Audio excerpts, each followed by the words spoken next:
mensagem antes de ter problemas. E, mais uma vez, eu me aproximo aqui desse púlpito com temor e tremor. E ainda mais porque esse texto fala sobre isso, é da onde vem essa expressão. E na manhã de hoje, especialmente, eu peço que eu não atrapalhe a mensagem, que a minha vida e que as minhas limitações não seja algo que atrapalhe o entendimento do texto e daquilo que Deus tem para dizer. Tá? E como muitas vezes eu começo dizendo bom dia para vocês, isso identifica uma pessoa que, de repente, quem tem mais tempo aí de igreja, sabe que quem fala assim é porque veio do meio batista. Da mesma forma como se eu chegasse aqui e dissesse a paz do Senhor, irmãos, vocês rapidamente identificariam. Esse irmão, ele veio de uma igreja pentecostal, uma Assembleia de Deus, alguma coisa assim. E se eu tivesse me aproximado aqui do culto e falado a paz de Deus, você poderia dizer, acredito que esse camarada ele é da congregação cristã. Se eu dissesse paz e bem, ele é episcopal. Se eu tivesse me aproximado e dito graça e paz, talvez ele dissesse, talvez ele seja presbiteriano, ou seja, de uma comunidade. Porque a gente está acostumado com esses cacuetes, né? Na verdade, todos nós temos vários cacuetes ligados às nossas convivências, né? Cada círculo que você frequenta, se você tem uma profissão, se você participa de algum tipo de atividade, em todos os grupos tem o seu jargão, né? Por exemplo, e com todo respeito às pessoas que trabalham no telemarketing, a pessoa vai lá e fala com aquele gerundismo, né? Estaremos fazendo, estarei desligando. É comum, a pessoa quando você liga, o telemarketing fala com a gente, né? Ele sempre vai estar fazendo alguma coisa. Não sei porquê, talvez é porque seja uma das maneiras que eles encontraram de padronizar o tipo de conversa. Se você vê jogadores de futebol falando, parece que eles saíram todos do mesmo centro de treinamento, porque já viu entrevista de jogador de futebol no final do jogo? Né? Sempre tem, né? Todos eles falam igualzinho, a mesma coisa, né? É a mesma linguagem, porque o jogo foi difícil, mas nós nos preparamos e que as pessoas têm essa forma de organizar o discurso para que, na verdade, ele seja meio que plastificado, pasteurizado, para não dizer falsificado, mas que ele seja mais fácil, seja mais automatizado. E que a pessoa não precise se comprometer, porque pensar é um negócio que dá muito trabalho. Já percebeu que pensar, responder alguma coisa com integridade, dá muito trabalho? Porque você se mistura com aquela resposta e você se vê que você é responsável por aquilo que você está dizendo. Então é mais fácil usar o jargão. O jargão, ele é muito simplificador, ele é uma zona de segurança. Esses dias eu estava vendo algumas coisas a esse respeito, e um dos grandes problemas de pregar é isso, que às vezes a gente é confrontado. Teve alguém que estava mostrando um negócio na internet chamado gerador de baboseira. Não sei se vocês já viram. Gerador de baboseira, simplesmente ele monta um discurso com um monte de frases de efeito vazias, sem significado real, mas que parece uma linguagem bem empolada, parece que a pessoa está falando alguma coisa, mas não está dizendo nada. E teve alguém que estava, um cara que é estudioso da língua, ele estava falando sobre identificar discurso de analfabeto funcional. E ele não estava falando de pessoas que têm baixa alfabetização, não. Ele estava falando de pessoas... O sujeito pode ser professor universitário e está falando como um analfabeto funcional. Porque ele está repetindo um monte de fórmulas. Ele pode ser juiz, professor, ele pode ser qualquer coisa. Mas ele se coloca numa zona de segurança da qual ele fala até bonito, ele fala coisas que parecem profundas, mas que são frases feitas, em que elas não têm um significado real. E por que eu estou dizendo isso? Porque esse texto, ele me convida a uma reflexão importante sobre isso. Sobre ser verdadeiro ou apenas ser pasteurizado. O texto que eu vou convidar vocês a ler, vocês já conhecem, inclusive já é pregado aqui na igreja. Como eu falei, ele tem essa base do temor e tremor, que realmente é uma coisa que me amedronta falar do púlpito.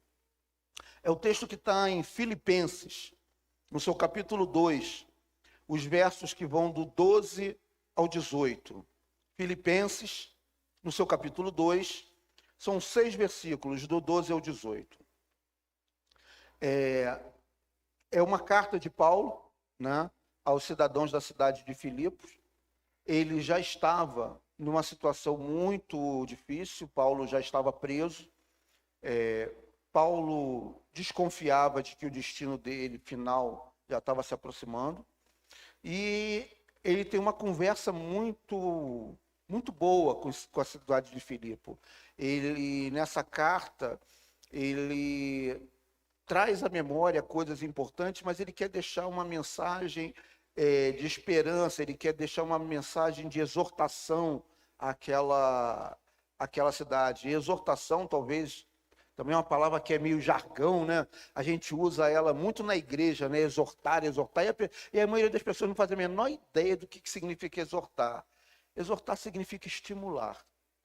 Quando eu exorto alguém, eu estou estimulando aquela pessoa, lembrando aqui das coisas que são positivas, das coisas que são boas, de como ela pode até ser ainda melhor. Exortar, ele tem esse sentido positivo. E ele diz assim: quando eu estava aí, meus amigos, vocês sempre seguiam minhas instruções. Agora que eu estou longe, é ainda mais importante que eu faça. Trabalhem com afinco a sua salvação, obedecendo a Deus com reverência e temor. Em outra versão está com temor e tremor. Pois Deus está agindo em vocês, dando-lhes o desejo e o poder de realizarem aquilo que é do agrado dele. Façam tudo sem queixas, nem discussões, de modo que ninguém possa acusá-los. Levem uma vida pura e inculpável como filhos de Deus, brilhando como luzes resplandecentes num mundo cheio de gente corrompida e perversa. Apeguem-se firmemente à mensagem da vida. Então, no dia em que Cristo voltar, me orgulharei de saber que não participei da corrida em vão, que não trabalhei inutilmente. Contudo, me alegrarei mesmo se perder a vida, entregando-a a Deus como oferta derramada. Da mesma forma que o serviço fiel de vocês é uma oferta a Deus. E quero que todos vocês participem dessa alegria. Sim, alegrem-se, e eu me alegrarei com vocês. Graças a Deus. Veja que essa corrida que a gente tem, essa vida de fé, ela pode ter muitas dificuldades.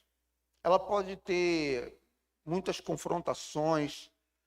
Normalmente ela vem cheia de questões que a gente tem dificuldade de entender, de decidir, de resolver, de encarar as mudanças que precisamos fazer.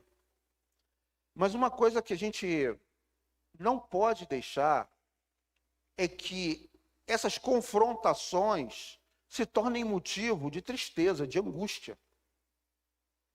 Mas elas devem ser motivo de alegria.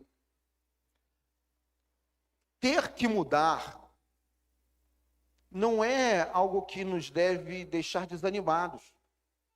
Ontem eu visitei a casa aqui da pastora Deusa, do Mundinho, da Belinha, e a gente numa conversa, a Belinha falou para mim: eu não consigo imaginar que você já foi desse jeito que você está falando aí. Que maravilha! Saber que Deus, ele executou um trabalho em mim e que eu pude cooperar com Deus nesse processo. Dificilmente eu falo da minha vida pessoal, do meu testemunho, por assim dizer, de passado, porque realmente ele já ficou no passado. Eu não sou mais aquela pessoa, eu não estou mais naquele lugar, eu não sou mais feito daquela substância, mas eu sei exatamente o que eu era, como eu era. Porém, cada mudança, cada transformação, por mais dolorosa que tenha sido, por ter sido uma revolução de caráter, ela me trouxe uma grande alegria, porque eu deixei de ser uma pessoa que produzia infelicidade em mim mesmo, para ser uma pessoa que compartilha felicidade com outros. E Paulo está falando muito sobre isso, de não viver no automático, mas viver de uma forma intencional. Não simplesmente falar as coisas como um jargão. Tem pessoas que você, às vezes, vê que a vida dela parece realmente, o cotidiano dela parece plastificado, porque ela se comporta como robotizada. Não só na sua vida pessoal, na sua vida profissional e às vezes até no púlpito. Tem pessoas que você assiste, às vezes tentando compartilhar a escritura, mas que você não sabe se é ela mesma ou se ela é uma imitação de outra pessoa. Porque ela não consegue sair desses automatismos. Porque é uma zona de conforto, é uma zona de segurança que a pessoa adquire. Eu vou tentar ser mais claro um pouco sobre isso. A igreja, aqui no Brasil principalmente, mas no geral, desde os anos 60, os anos 70, ela começou a sair do aspecto de compartilhamento pessoal para um aspecto de televangelismo, fosse pelo rádio, fosse pela TV, hoje em dia, inclusive, pela internet.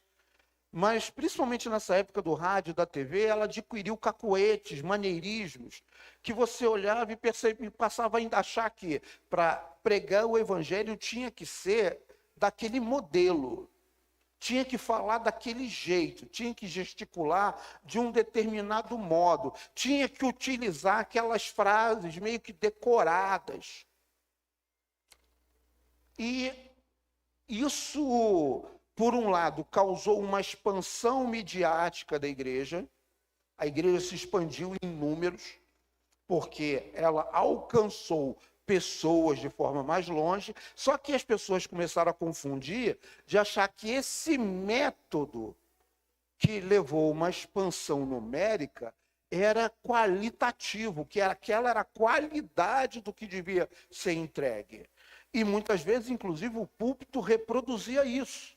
E o púlpito reproduzindo isso, as pessoas reproduziam isso e começaram, inclusive, a acreditar, por exemplo, gente que era muito comum ouvir isso na igreja, aqui, graças a Deus, não é? Eu não sei como orar. Aí como eu tenho dificuldades psicológicas de entender essas coisas, como assim você não sabe orar? Porque a pessoa tinha um referencial, uma referência de que oração era aquele jeito que ela via aquele pregador da TV falar daquele jeito, cheio de cacuete. E quando ela orava em público, ela meio que reproduzia aquele modelo de fala, aquelas frases encaixadas. Quando o que a oração nos convida é uma conversa sincera, uma conversa franca, uma conversa aberta, né? Um papo de um grande amigo com outro, ou de um filho que é muito amado pelo seu pai amoroso. Então, sair dessa zona de conforto do cacoete, ela, por um lado, é uma experiência pessoal, individual, que a pessoa deve construir, como também é um alto grau de exposição que a gente, como comunidade, precisa se esforçar para ter. Porque também tem um detalhe. Esses cacuetes, como zona de conforto e de segurança, eles facilitam a gente não se expor, né? Eles colocam a gente numa posição confortável de que ninguém precisa saber de verdade quem você é. E esse é o desafio do Evangelho. Que a gente se esforce não por continuar sendo quem nós somos, mas com sinceridade diante de Deus, prosseguir, avançar, caminhar numa transformação que é intencional. Descobrindo as áreas das nossas vidas em que a gente ainda não conseguiu caminhar, que a gente não conseguiu avançar. Cada um de nós tem desafios muito particulares. Às vezes, com algumas pessoas que eu já conversei sobre isso, falam, eu tinha problemas na minha vida, na minha juventude, de me achar melhor do que outras pessoas. Eu tinha muita vaidade pessoal. Vaidade não é só de roupa, porque às vezes a pessoa coloca, não, vaidade ele está falando de beleza, está falando de roupa. Não é o caso. Graças a Deus, porque Deus não dá asa à cobra. Se eu fosse bonito, ia ser um nojo. Eu tinha muita... Não sendo bonito, eu era muito vaidoso. Também vaidade intelectual. Deus me humilhou. E outro dia eu estava conversando agora, acho que ontem com o Fernando, que eu passei por uma situação, um acidente sério, severo, há mais de 20 anos atrás, antes de conhecer a Jô, em que eu fiquei muito mal. Eu fui atropelado, eu tive uma fissura craniana, fiquei com meu cérebro inchado durante alguns anos e explica muita coisa. Tem gente que diz que eu nunca fiquei curado. Mas eu fiquei meio estúpido durante alguns tempos, né? Uns 2 anos mais ou menos, para me recuperar na época, em que eu esqueci muita coisa, minha capacidade cognitiva diminuiu demais na época, minha memória. Eu tinha feito uma estratégia na época que eu, por exemplo, na pia da cozinha eu tinha escrito fechar a torneira. Porque senão eu não lembrava de que eu tinha que fechar a torneira. Trancar a porta. Para você ter uma ideia, teve um dia que, do nada, de uma hora para outra, eu lembrei que eu tinha uma filha. Teve um dia que eu lembrei o endereço da minha mãe. Tinha acontecido comigo um dia, de eu acordar, eu devo ter acordado, devo ter levantado, mas a primeira memória que eu tenho é de estar no meio da rua. Eu não sabia o que tinha acontecido. Era como se eu tivesse acordado sob uma anestesia geral e ter saído para a rua. Eu estava sem documento, estava sem nada, perdido na rua. E essas coisas são muito importantes, são muito boas quando acontecem. Porque elas te mostram que você não é nada, senão um cadáver adiado. Às vezes a gente precisa ter choques na vida que nos coloquem em perspectiva da nossa fragilidade, das nossas fraquezas, para que a gente seja redimensionado. E você vai encontrar isso na Bíblia. Um rei que era muito, muito vaidoso e que precisou ir comer capim com as feras para ele ser colocado no lugar dele por Deus.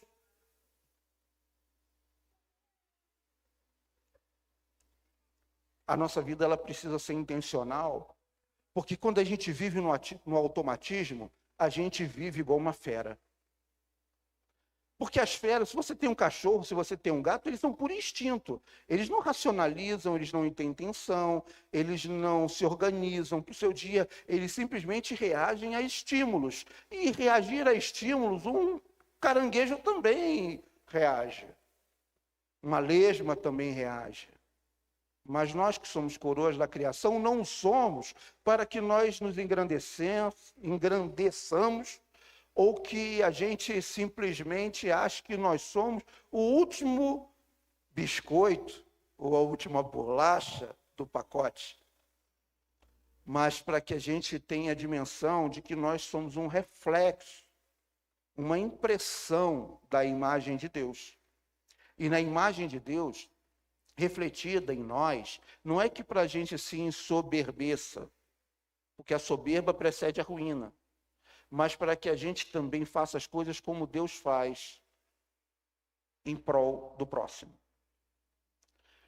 Ser intencional é o que nos leva a sermos essas luzes resplandecentes, em que o ambiente é transformado não só pela nossa presença, mas pela nossa ação.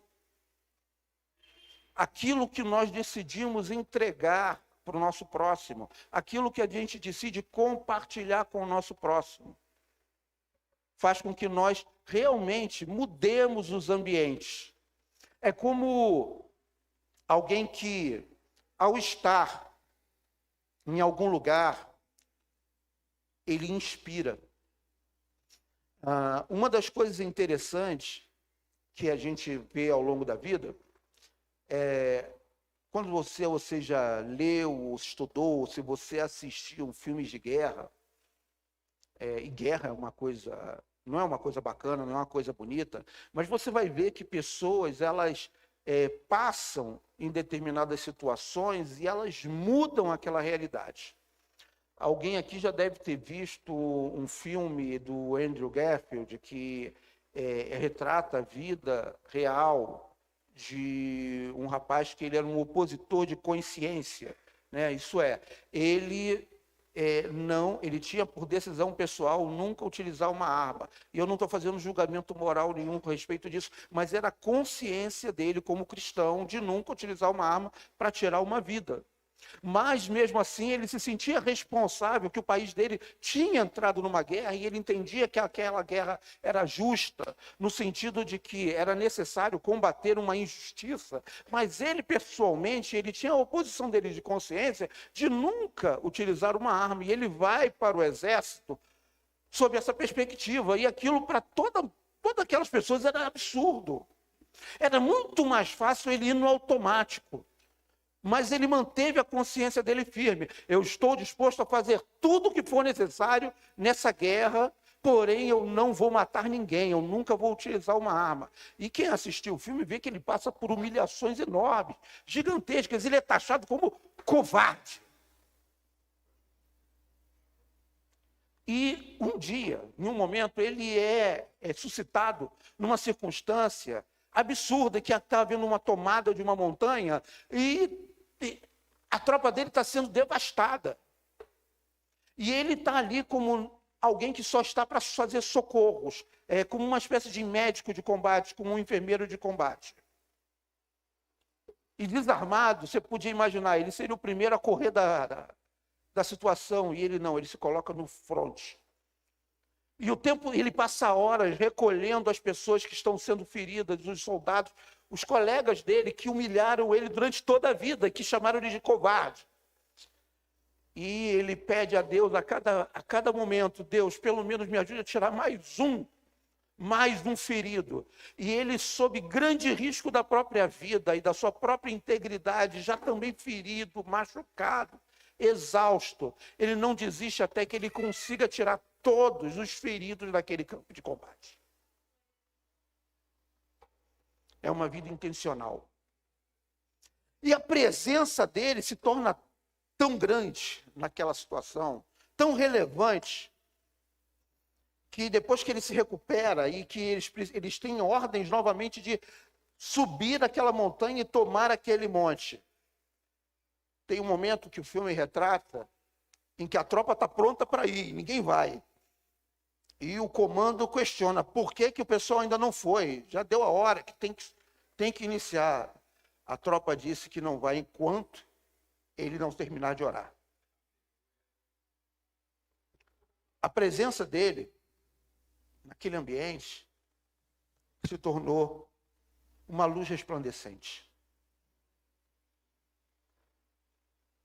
Aqueles homens entenderam que o que ele tinha como posição de consciência não era covardia, mas era uma coragem que excedia em muito aquilo que eles consideravam coragem, porque a coragem deles estava baseada em quê? Eu vou lutar, ele está com fuzil, eu também estou com fuzil. E ele estava dizendo, ele está com fuzil, eu vou com o peito aberto. Porque eu não estou indo para matar, eu estou indo para salvar. Ele foi o primeiro opositor, ele foi a primeira pessoa no exército americano a receber uma medalha sem ser por combate, sem ter utilizado uma arma. E às vezes a gente, na nossa vida, a gente se acostuma só com o padrão, a usar as armas do inimigo.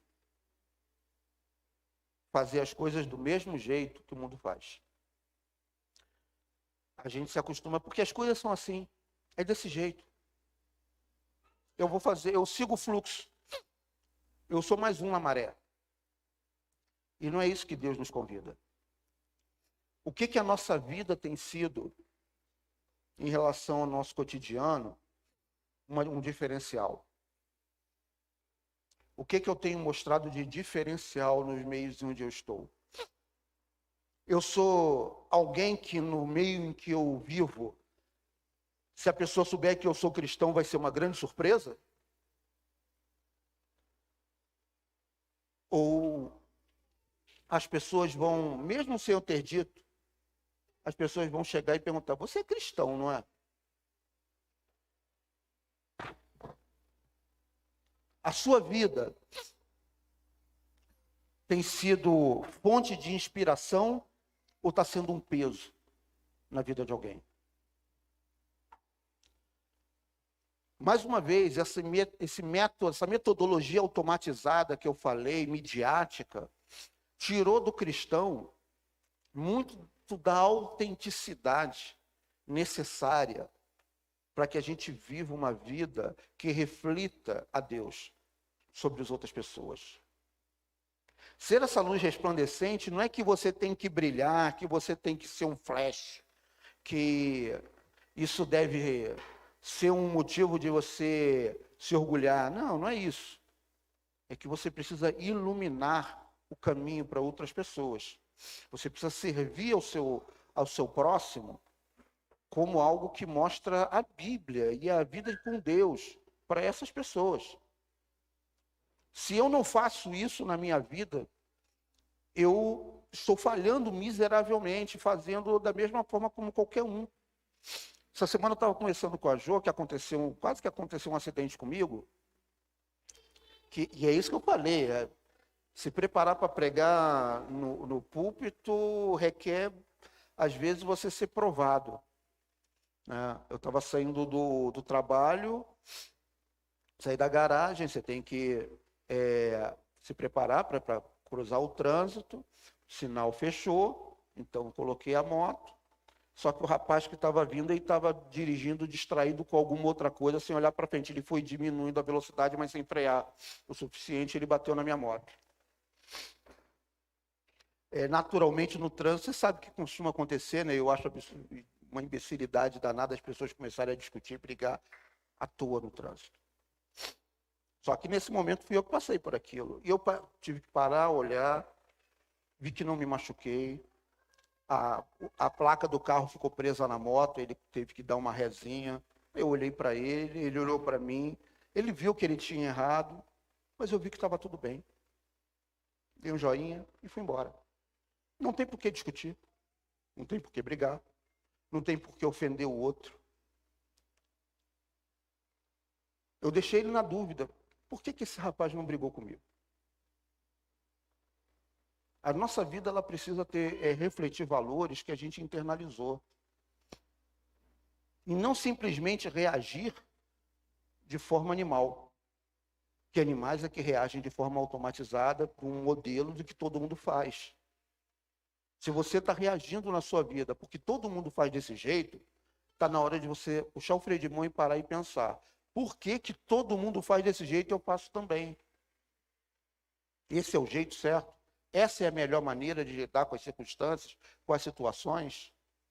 Esse modelo padronizado é aquilo que honra a Deus? E isso é em tudo, não é só numa questão de um acidente.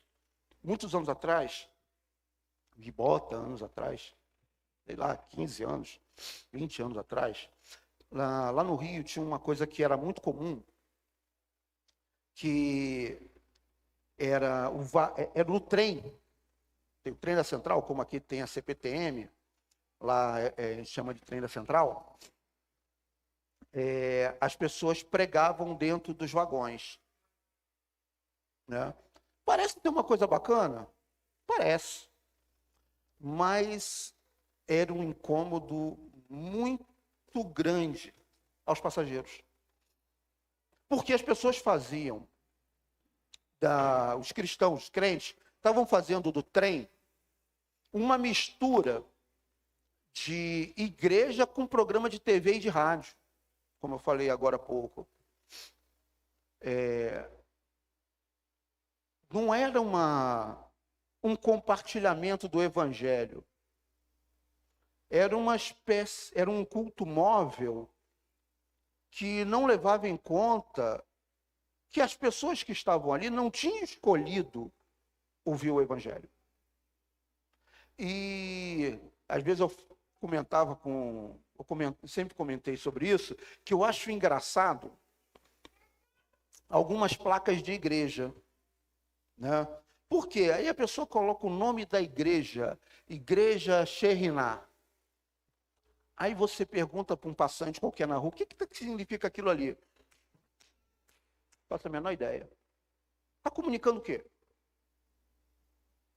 E por que eu estou dizendo isso? Porque era muito comum, e é muito comum ainda, infelizmente, as pessoas falarem do Evangelho, em vez de sendo simples, objetivas, diretas, utilizando um monte de jargão, um monte de expressão, um monte de referências que são muito internas, usando termos ou palavras ou frases que são jargão de igreja. E quem estava ali naquele vagão de trem só estava entendendo que aquilo era uma grande perturbação. Isso chegou a um ponto que aconteceu o pior. O Estado interveio, que para mim também é uma droga. E interveio como? Proibindo. Porque aquelas reuniões eram apenas uma incomodação às pessoas que estavam se transportando das suas casas para o trabalho ou do trabalho para casa. Em vez de ser algo positivo, era uma deturpação da atividade do Evangelho. E foi muito triste isso. Foi muito triste pelo que foi feito, a proibição, mas pelo conteúdo que gerou isso. E nessa época eu estava uma vez justamente na estação e encontrei uma irmã da igreja, uma pessoa muito legal, uma garota muito sensata. E ela estava muito triste com isso, porque ela gostava de ir justamente no vagão que mais tinha esse tipo de atividade, que era o primeiro e o último. E eu estava conversando com ela, porque na verdade a evangelização não estava sendo feita. É o que eu estava falando para ela. O problema do que está acontecendo é que ninguém está sendo evangelizado. Ela, como assim? Está havendo um barulho, está havendo ruído, mas não está havendo mensagem. E ela, como é que isso pode ser feito? Bem, aí eu estava conversando com ela, que a mensagem do Evangelho precisa ser transmitida um a um, primeiro de tudo. Você precisa ser responsável pela pessoa que você está compartilhando o Evangelho. Mas que pelo menos, se então a gente fosse fazer isso no ambiente público, a gente fizesse isso com maturidade e inteligência. Aí, mas como isso? Então a gente vai evangelizar no trem sem causar o problema. Vamos fazer isso? Aí ela, mas não pode. Mas a gente não vai fazer do jeito que estava sendo feito. Aí como é que vai ser? Aí entramos no vagão. E eu comecei a conversar com ela, na mesma aventura que eu estou falando agora. E eu comecei a explicar, perguntar para ela se ela conhecia uma determinada parábola de Jesus. E ela entrou e começamos a conversar. E eu comecei a explicar a parábola para ela, falando para ela. Mas eu estava falando para ela para que outras pessoas escutassem, mas não gritando, falando em tom normal. E as pessoas começaram a se aproximar. E ela percebeu qual foi a jogada.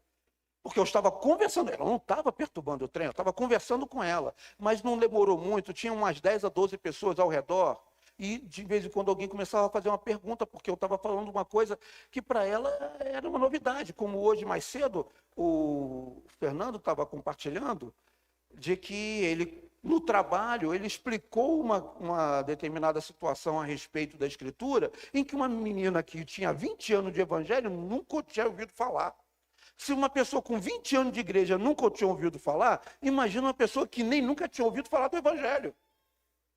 E daquela maneira a gente pôde tratar e traçar ali relacionamento com pessoas para que elas tivessem agora uma curiosidade de entender, afinal, do que essas pessoas estão falando, a substância do evangelho que estava sendo compartilhada.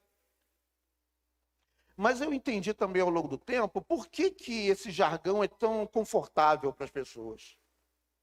Por que fazer dessa forma padronizada, organizada, estereotipada, pasteurizada é confortável?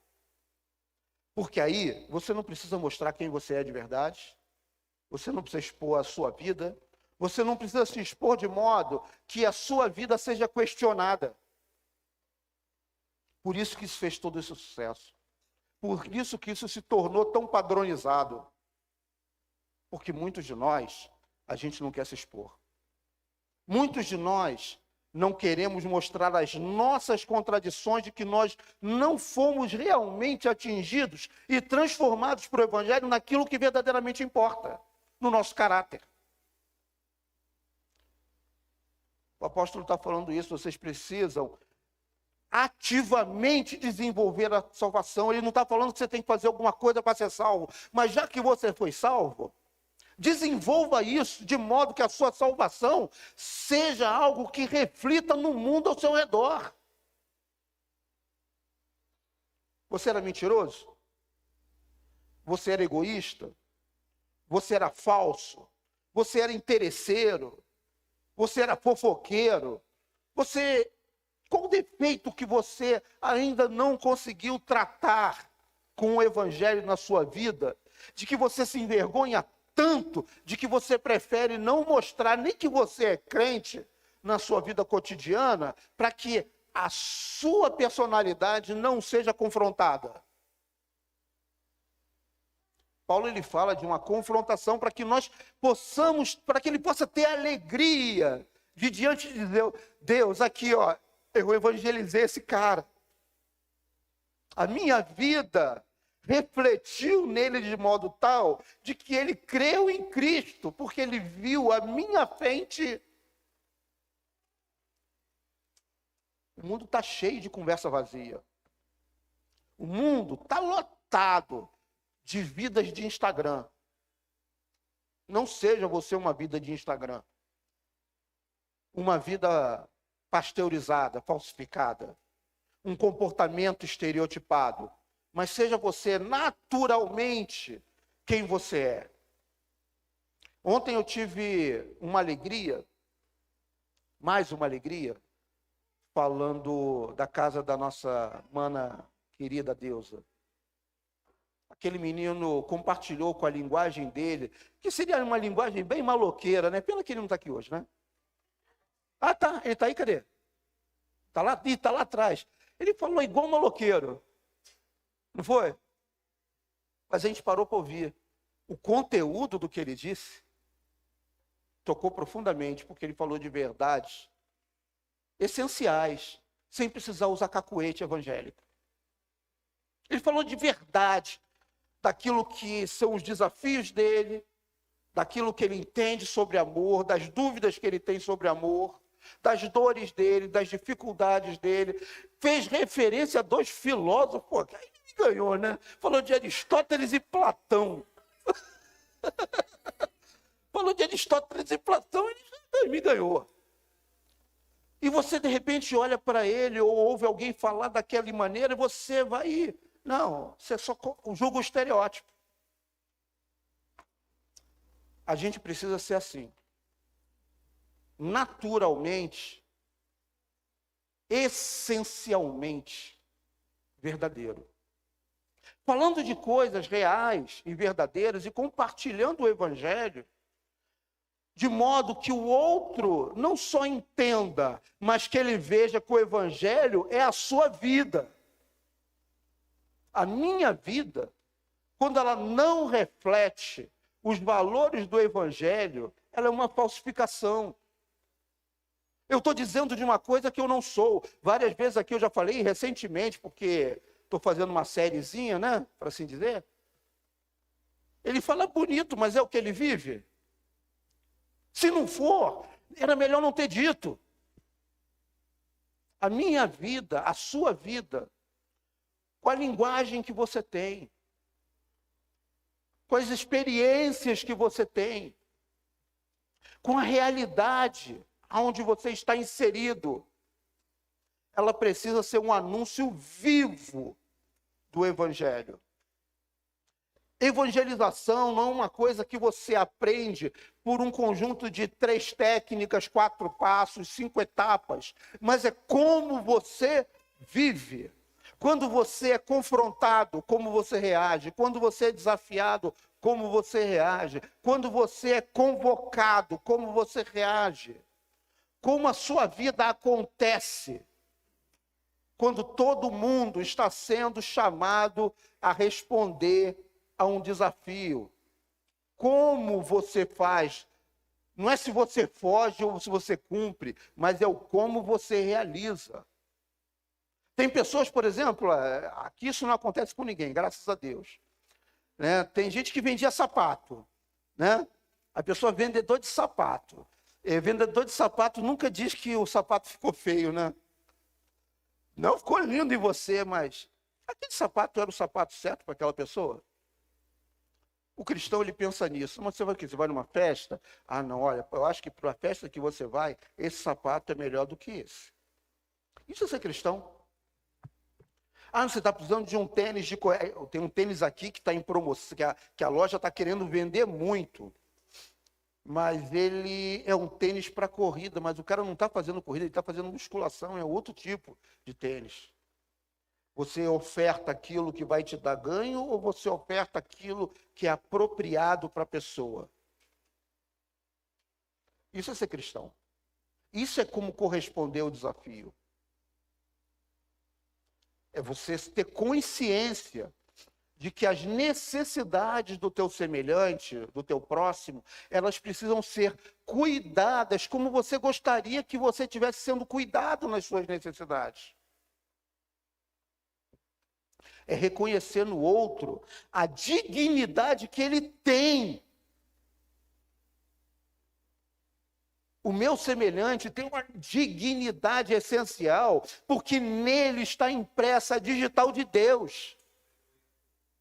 Então eu preciso cuidar do meu semelhante como se eu estivesse cuidando do meu filho, de alguém que eu amo. E nisso eu vou ser reconhecido como cristão. Não porque eu coloco a camiseta certa, porque eu boto a minha roupa de ver Deus, porque eu tenho um linguajar empolado, cheio de jargãozinho. Não. Ser cristão é ser verdadeiro. E esse ser verdadeiro não é assumir a falha e o erro como sendo legítimo, é dizer, olha, se eu ainda tenho essa falha, eu preciso de ajuda para ser consertado. A ajuda de Deus. A ajuda do meu irmão, do meu próximo. E principalmente eu preciso me ajudar intencionalmente a mudar, a me resolver. Eu gostaria de encerrar hoje fazendo mais do que uma reflexão. É entender que quando eu tomo uma decisão, uma atitude em relação ao meu próximo, em relação ao outro, eu faço escolhas. E eu quero escolher nessa semana, eu quero colocar em prática nessa semana 4 coisas. E eu convido vocês, se vocês quiserem também fazer isso, fazer o mesmo. Eu quero observar atentamente, ativamente, a minha própria vida, para conseguir ver o reflexo da minha vida na vida de alguém. que isso quer dizer? Nos ambientes onde eu estou inserido, eu quero prestar muita atenção em como eu estou me comportando, em como o meu comportamento impacta a vida do outro. Porque aquilo que eu faço tem eco. Eu quero doar meu tempo de forma que eu consiga escutar de forma ativa a história de alguém. Pelo menos uma pessoa. De dar o meu tempo para entender como a vida do meu próximo, de alguém, está acontecendo. Eu quero ativamente, em vez de só orar pelas minhas necessidades, pelos meus interesses, pelos meus problemas, pelas minhas questões, em vez de fazer isso, eu quero orar por alguém. Eu quero orar por essa pessoa. Eu quero compartilhar o evangelho com esse amor missionário, com essa pessoa. Porque para eu compartilhar o evangelho com ela, eu preciso saber qual é a dor dela. O evangelho não é um sapato de tamanho único que a gente oferta e a pessoa que se vire para calçar. O evangelho, ele é uma solução que a gente precisa pegar e entender qual é a dor do outro para poder aplicar. Porque nenhum remédio é dado com dosagem universal. Se você for no médico e falar, eu tenho um problema de saúde X, eu tenho pressão alta, não é qualquer remédio que serve. Tem 1000 remédios para pressão diferentes. A dosagem é individual. Então eu preciso ofertar. Mas para isso eu preciso saber qual é a dor da pessoa, para poder entregar o remédio para ela. Eu quero fazer isso de forma intencional.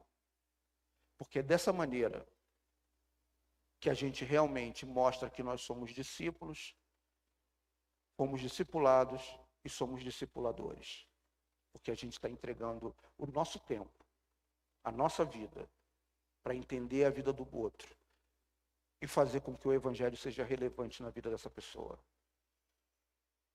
Porque se você for no médico e ele não olha na tua cara, se você for no médico e ele só te dá um dipirona, a dosagem padrão, 30 gotas, você vai sair dali dizendo, poxa, o médico não estava ok não, vou procurar outro. E se a gente está oferecendo às pessoas a cura do pecado, para que elas tenham vida eterna, a primeira coisa que a gente precisa ter é atenção. É ouvir com atenção. É olhar com atenção. Para poder explicar como o evangelho vai atuar naquela vida, como atuou também para nós. Amém.